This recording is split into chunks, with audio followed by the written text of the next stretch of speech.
अस्सलाम वालेकुम। तो कैसे हैं आप? उम्मीद करता हूँ खैरियत से होंगे। आज हम दूसरा केस लॉ डिस्कस करेंगे जो कि हमारे पास है द स्टेट वर्सेस दोसो एंड अदर्स।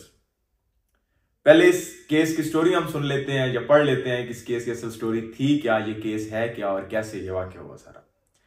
तो 200 जो एक था वो एक आम इंसान था जो बिलोंग करता था, जो रहता था लोरालाई डिस्ट्रिक्ट बलोचिस्तान। डिस्ट्रिक्ट लोरालाई बलोचिस्तान से वो ताल्लुक रखता था 200। उसने एक कत्ल कर दिया। जब उसने एक कत्ल किया तो उस वक्त जो कानून था वहां पे वो ये कानून था कि जो इंसान कोई जुर्म करता था उसको जिरगा सिस्टम जैसे होता है पंचायत का पंजाब में, वैसे वहां पर जिरगा सिस्टम होता था, उसमें उसको पेश किया जाता था। और ये कानून बनाया गया था अंग्रेजों की तरफ से 1901 में।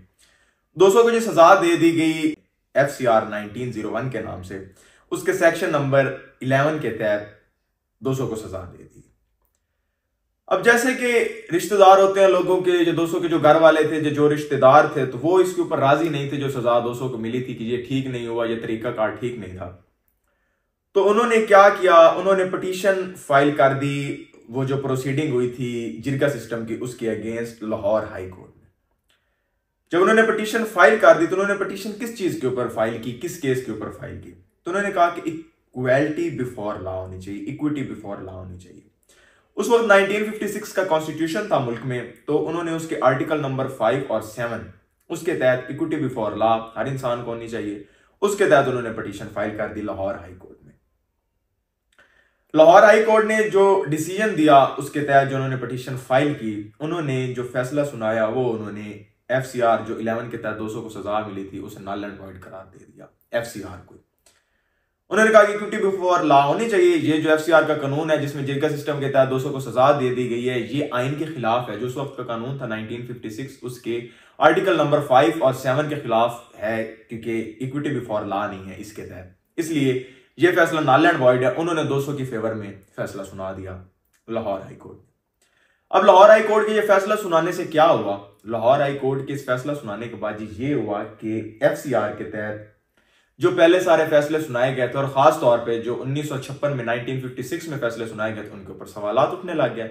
इसके तहत जो पहले सारे फैसले हुए हैं वो भी नल एंड वॉइड करार दिए जाए। अगर ये नल एंड वॉइड है तो मतलब अगर इसे हाई कोर्ट कह रही है लाहौर हाई कोर्ट की ये गलत फैसला है, उसके तहत फैसला नहीं हो सकता क्योंकि ये आइन के खिलाफ है, तो बाकी सारे भी जो फैसले उसके तहत हुए हैं उन्हें भी गलत करना चाहिए। तो बहुत ज्यादा मसला खराब हो गया मुल्क में। तो उस वक्त इस सूरत हाल को देखते हुए हुकूमत ने इस जो था केस, जो फैसला किया था लाहौर हाई कोर्ट ने, इसकी अपील सुप्रीम कोर्ट में जाके कर दी। अब सुप्रीम कोर्ट ने जी ये सारा सुनने के बाद डेट रख दी 13 अक्टूबर 1958 को इस केस का फैसला सुनाया जाएगा 200 केस का। 13 अक्टूबर 1958 डेट फाइनल होगी जिस दिन इस केस का फैसला सुनाया जाएगा। अब होता क्या है जी, अक्टूबर 7, 13 अक्टूबर सुप्रीम कोर्ट ने रखी फैसला सुनाने के लिए, अक्टूबर 7 1958 में मुल्क में एक बहुत बड़ी तब्दीली आती है, हंगामी सूरत हाल हो जाती है। मुल्क में मार्शल लॉ लग जाता है पाकिस्तान में। 7 अक्टूबर को पाकिस्तान में मार्शल लॉ लग गया। अब जब जी 7 अक्टूबर 1958 को हमारे प्रेसिडेंट थे सिकंदर मिर्जा, उन्होंने मार्शल लॉ डिक्लेयर कर दिया और चीफ मार्शल लॉ एडमिनिस्ट्रेटर जो थे वो अयूब खान साहब को लगा दिया गया। तो ये होने की वजह से 1956 का 1956 का कॉन्स्टिट्यूशन खत्म हो गया। जब 1956 का कॉन्स्टिट्यूशन खत्म हुआ तो मार्शल लॉ लगने के 3 दिन बाद, यानी कि 7, 8, 9 और 10 के बाद 11 की डेट को क्या कह दिया गया कि laws continuous in force order, law continuous in force order लागू करा दिया गया पूरे मुल्क में पाकिस्तान में अक्टूबर 11 1958 को। अब 13 अक्टूबर डेट फाइनल कर दी गई थी 200 केस के डिसीजन की। 11 को यह हो गया 1956 का आइन खत्म कर दिया गया और उससे पहले जो सारे कानून थे उन्हें ही लागू कर दिया गया, जिसके तहत FCR 1901 भी दोबारा लागू कर दिया गया कि उसके साथ जो फैसले हुए थे सारे उन्हें माना जाएगा और वो वैसे ही लागू होगा जैसे पहले लागू था। अब क्या होता है जी, जिस दिन 200 केस का फैसला होना होता है, अब सुप्रीम कोर्ट के लिए जो बहुत बड़ा इम्तिहान था, अगर वो 1956 के कॉन्स्टिट्यूशन के तहत हाई कोर्ट ने जो फैसला दिया था उसी फैसले को मानते थे, इसका मतलब ये था कि ये मार्शल लॉ के खिलाफ फैसला दे रहे हैं, मार्शल लॉ के खिलाफ है। और 1956 का आइन तो वैसे का वैसे फिर मुल्क में है, फिर मार्शल लॉ लगने का क्या फायदा हुआ?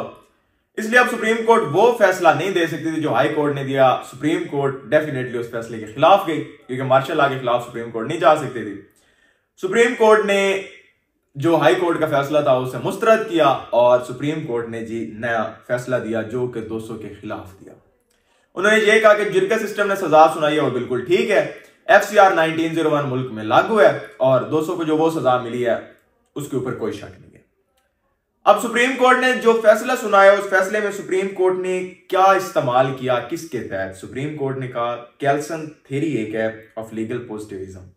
सुप्रीम कोर्ट ने केल्सन थ्योरी लीगल पॉजिटिविज्म के तहत यह फैसला सुनाया। केल्सन थ्योरी लीगल पॉजिटिविज्म हमें क्या कहती है, मैं जनरल से इसका कॉन्सेप्ट दे देता हूं। वो ये कहती है कि अगर कोई रेवोल्यूशन, कोई तब्दीली आती है किसी मुल्क के अंदर और उस मुल्क की जो जनरल पब्लिक है उसकी हुकूमत में कोई तब्दीली आती है या हुकूमती सतह पर कोई तब्दीली आती है, तो उस मुल्क की जो जनरल पब्लिक है, आम लोकल अवाम है, वो उसके खिलाफ नहीं जाते, कोई प्रोटेस्ट नहीं करते, उसके खिलाफ बोलते नहीं है, वो खुशी खुशी उसे तस्लीम कर लेते हैं। इसका मतलब है इट इज पीसफुल रेवोल्यूशन। इसके साथ आम अवाम खुश है, वो चाहते थे कि ये तब्दीली है तो इसके खिलाफ नहीं किया जा सकता, इसके ऊपर सबको आमीन कहना पड़ता है क्योंकि अवाम ने इसे तस्लीम कर लिया। तो इसलिए जो है ये मार्शल लॉ बिल्कुल ठीक लगा हुआ है और 1956 का कॉन्स्टिट्यूशन खत्म हो चुका है, तो उन्होंने 200 के खिलाफ फैसला दे दिया। खैर इस फैसले के और भी बहुत सारे जो थे मसाइल वो इस मुल्क को भुगतने पड़े, वो हम डिस्कस नहीं करेंगे क्योंकि हमारा सिलेबस इतना ही था। अब हम इसके एमसीक्यूज डिस्कस कर लेते हैं कि हमारे एमसीक्यूज क्या क्या बनेंगे इसमें से। सबसे पहला, नेचर ऑफ केस क्या थी? जिस केस के ऊपर 200 का जो केस था उसकी नेचर ऑफ केस क्या थी? क्रिमिनल केस था, मर्डर केस था, मैं आपको बता चुका हूं। किस सिस्टम के तहत 200 वाज कन्विक्टेड? किस सिस्टम के तहत 200 को कन्विक्ट किया गया था, जो सजा सुनाई गई थी? तो वो था जी जिरगा लॉ, FCR। जिरगा लॉ भी वो आंसर में हो सकता है, FCR भी हो सकता है, दोनों में से जो हो आप वो लगा सकते हैं। अगर दोनों हो और ए भी हो तो आप दोनों ऑप्शन लगा सकते हैं। डिस्ट्रिक्ट कौन सा था जी? बलोचिस्तान का, जहां पे ये वाकया हुआ था, डिस्ट्रिक्ट लोरलाई था। उसके बाद जी किस कोर्ट के अंदर जो था वो पिटीशन फाइल की थी 200 के रिश्तेदारों ने या 200 की पार्टी ने? तो वो जी थी Lahore high court. Lahore high court में पिटीशन फाइल की गई थी। उसके बाद जी कौन से कॉन्स्टिट्यूशन के तहत लाहौर हाई कोर्ट ने फैसला सुनाया था? किस कॉन्स्टिट्यूशन के तहत? 1956 कॉन्स्टिट्यूशन। आर्टिकल उसके कौन कौन से थे? 5 और 7 के तहत। लाहौर हाई कोर्ट ने किसके फेवर में डिसीजन दिया था? लाहौर हाई कोर्ट ने 200 के फेवर में डिसीजन दिया था। उसके बाद जी in which court of law appeal was filed against the Lahore high court? Lahore high court के अगेंस्ट किस कोर्ट में अपील फाइल की गई थी? सुप्रीम कोर्ट ऑफ पाकिस्तान में फाइल की गई थी। Under which section of law, किस सेक्शन ऑफ लॉ, FCR के किस सेक्शन ऑफ लॉ के तहत, FCR के किस सेक्शन ऑफ लॉ के तहत सजा दी गई थी 200 को? तो वो सेक्शन 11 था।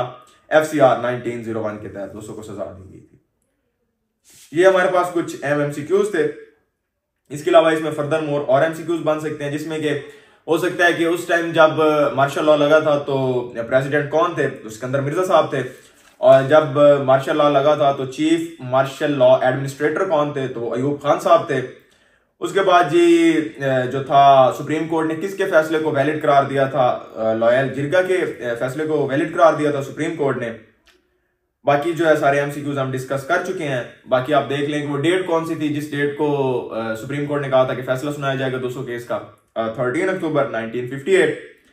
और मार्शल लॉ किस डेट को लगा था? अक्टूबर 7 1958। और उसके अलावा जो कहा गया था लॉज कंटिन्यूएंस इन फोर्स, वो कौन सी डेट को कहा गया था? तो वो 11th 1958, 11 अक्टूबर 1958। ये हमारे पास चंद MCQs थे 200 केस के।